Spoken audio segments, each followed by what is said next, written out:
관세음 보살만 하더라도 세 가지: 관음, 관세음, 관자재. 이러한 번역 차이들로 인해서 여러 개의 판본이 나오는 거고, 그 중에서 승리하는 거는 관자재 보살이라고 썼던 이 부분에서만 현장이 승리했다. 관세음 보살은 아무튼 구마라집 번역이고, 그 다음에 관자재 보살은 현장 번역이고, 이런 식의 두 가지 번역 체계들이 나오게 되는 거고, 이건 이제 먼저 있었기 때문에 이게 유행하는 바탕에 이게 교정, 어떻게 보면 바로 잡으려고 하는 번역이거든요. 그래서 그 두 가지가 섞이는 거죠.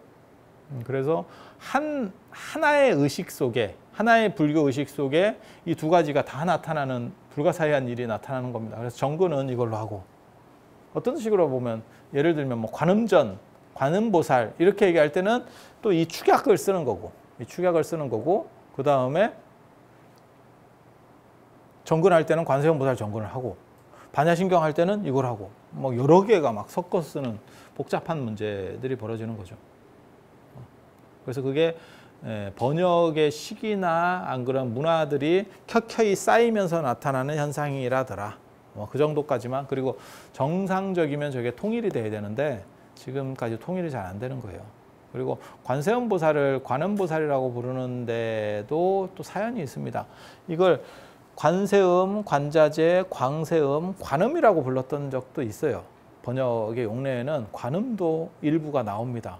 그런데 실제로는 관음은 보편적인 건 아니고, 관세음이 관음이 되는 게 저 세자가 당태종 이세민 때문에 저렇게 됐다라고 하는 게, 이세민이 너무 흔한 글씨를 쓰는 바람에 당고조 이연, 당태종 이세민, 예전에는 임금의 이름을 범할 수가 없어요. 피휘라고 합니다. 그래서 조선시대 임금은 제가 전에도 그런 얘기 해드렸잖아요. 조선시대 임금은 왜 한자를 쓰느냐. 한자를 쓰는데 여러 가지 이유들이 있지만 거기서 가장 중요한 거는 두 글자를 쓰면 그 글자들을 다 앞에서 썼던 글자들을 다 파내야 되기 때문에 그래요.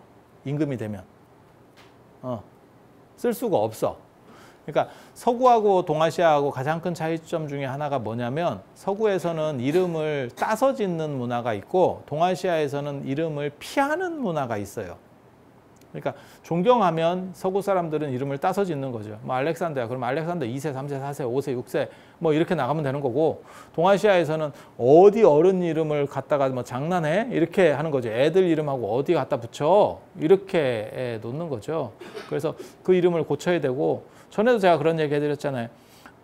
몰라서 이름을 지었는데, 내 자식 이름이라고 그냥 지었는데 친척 어른들 이름이나 그 윗대 어른들 중에서 같은 글자가 나오면, 그러면 밑에 놈이 무조건 바꾸는 게 우리의 전통 문화죠.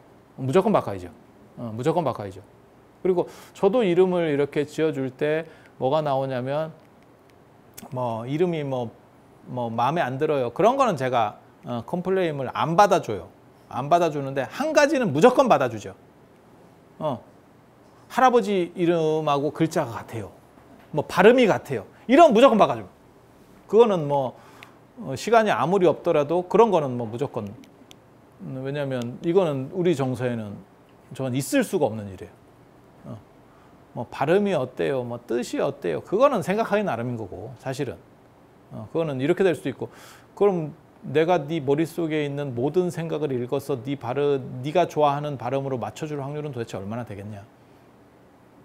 아니, 그렇잖아요. 네.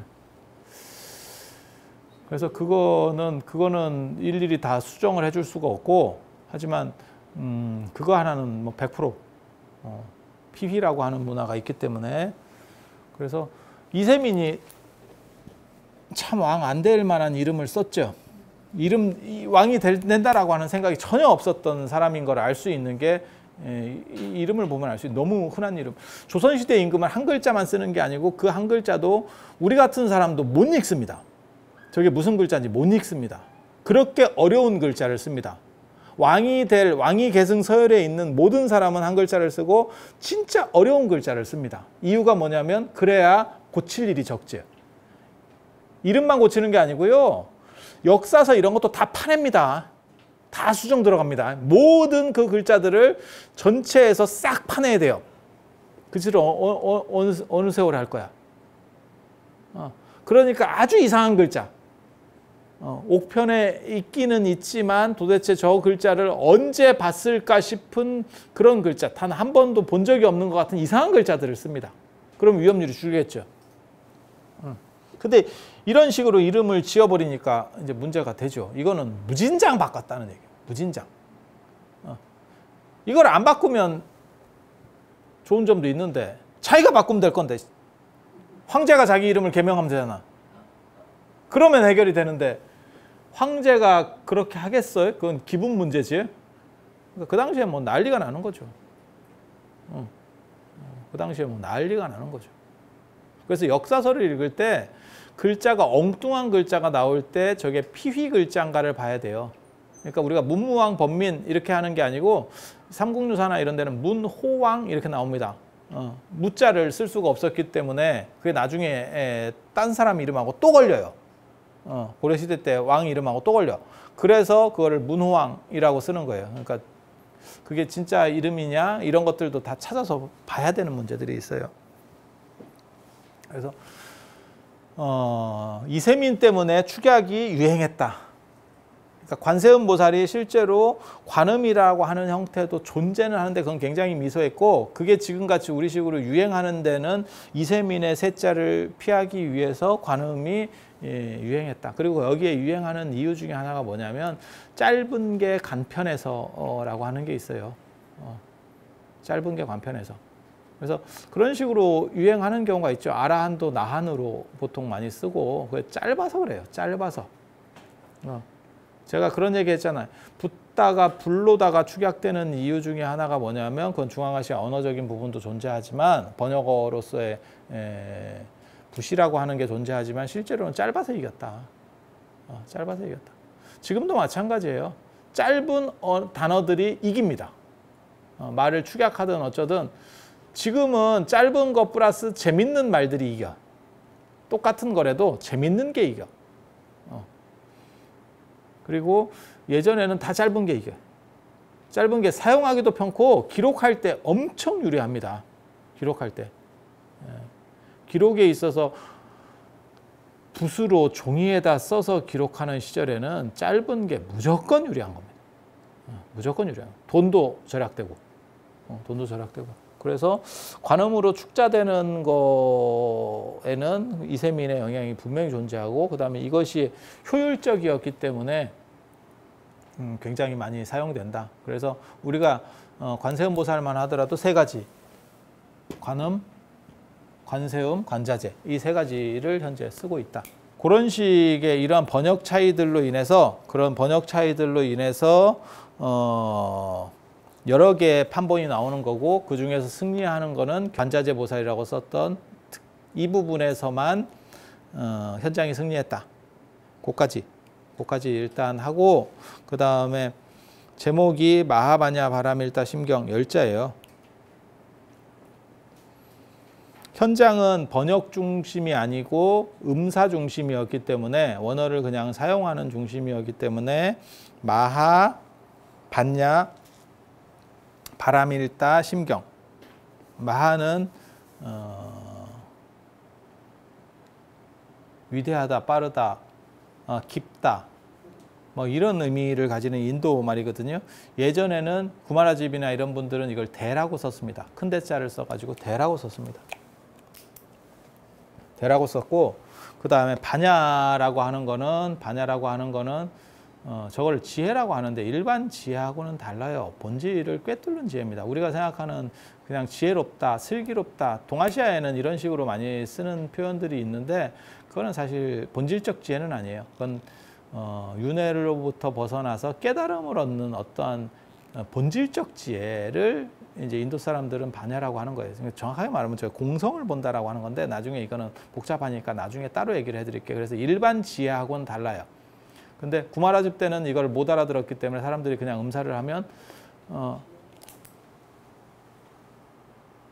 로스안젤레스를 LA라고 그건 축약이죠. 로스안젤레스 앞대가리를 따서 LA로 축약한 거고 그걸 나성으로 번역하는 거는 로스안젤레스나 LA가 너무 생경한 사람들, 그러니까 영어라고 하는 게 생경한 사람들에게는 나성이 나았을 수도 있는 거예요. 그 주류는 중국 사람들이었겠죠. 그런 식으로 중국의 마하바냐 바라밀이라는 게 들어왔을 때도 너무 생경한 거죠. 중국 사람들 입장에서는. 그렇다 보니까 그거를 억지로 비슷한 걸로 번역하는 거예요. 아까 제가 얘기한 것처럼 망고를 모과 뭐 이런 식으로 하듯이 뭔가 억지 번역들이 나오기 시작하는 거예요. 그래서 마하는 대로 번역하고 그 다음에 바냐는 해로 번역합니다. 이 구마라집이 다 그런 식으로 하는 거예요. 지혜. 지혜.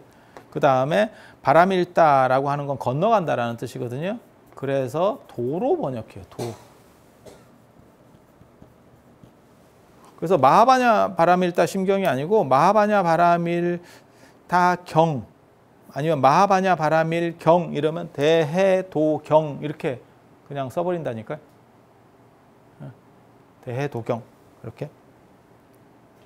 그래서 번역 원칙을 알 수 있는 거죠. 구마라집은 최대한 중국 사람들이 알아듣기 쉬운 식으로 번역을 해주려고 했었다.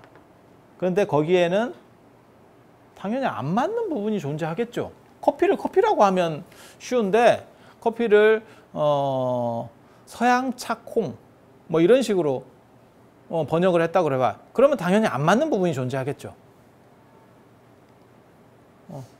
그런 문제가 있을 수밖에 없지 않을까요?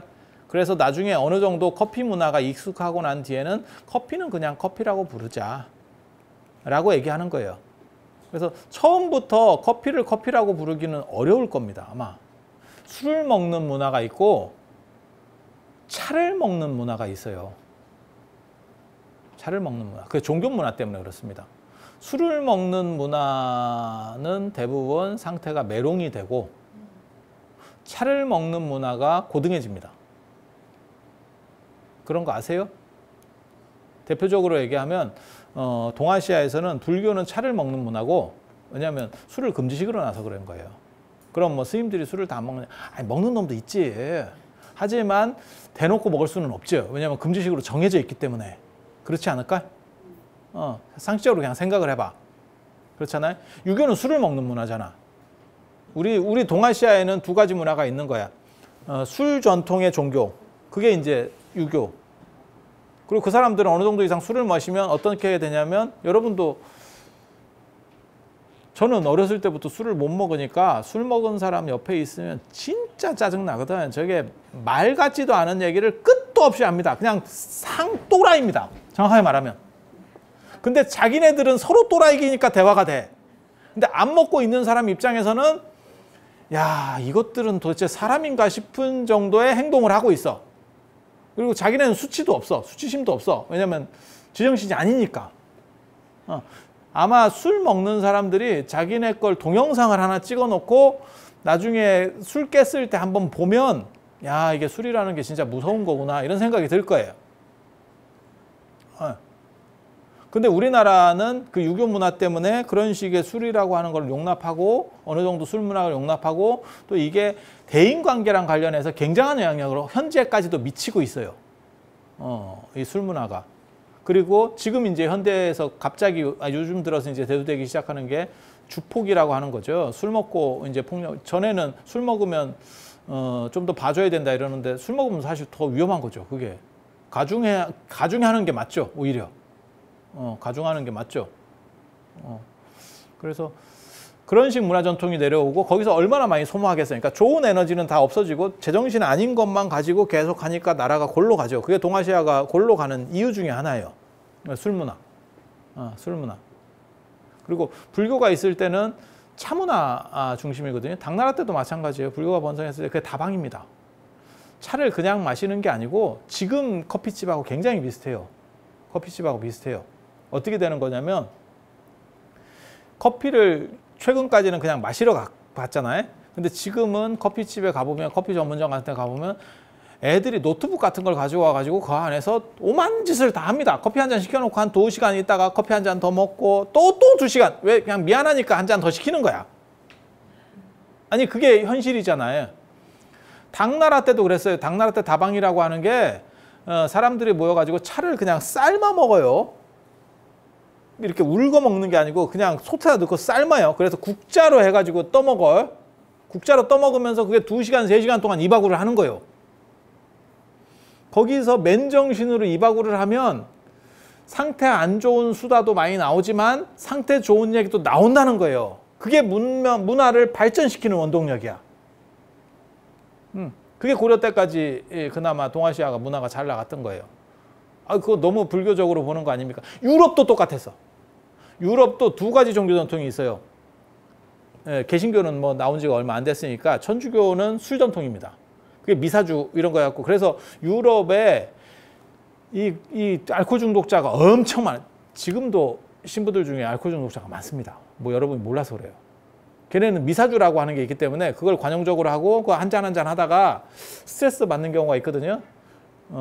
종교인으로만 따지면 목사 쪽이 가장 스트레스가 적고, 왜냐하면 그건 자기 점포를 가지고 운영하기 때문에 그래요. 그리고 천주교 같은 경우는 전부 가맹점, 그러니까 직영 체제가 스트레스를 굉장히 많이 받습니다. 상명하복적 구조거든요. 그래서 신부들이 스트레스 받는 분들이 많아요. 그러다 보면 이제 홀짝홀짝 뒤에서 남은 것도 홀짝, 남은 거 홀짝 이러다가 이제 점점 가는 거예요.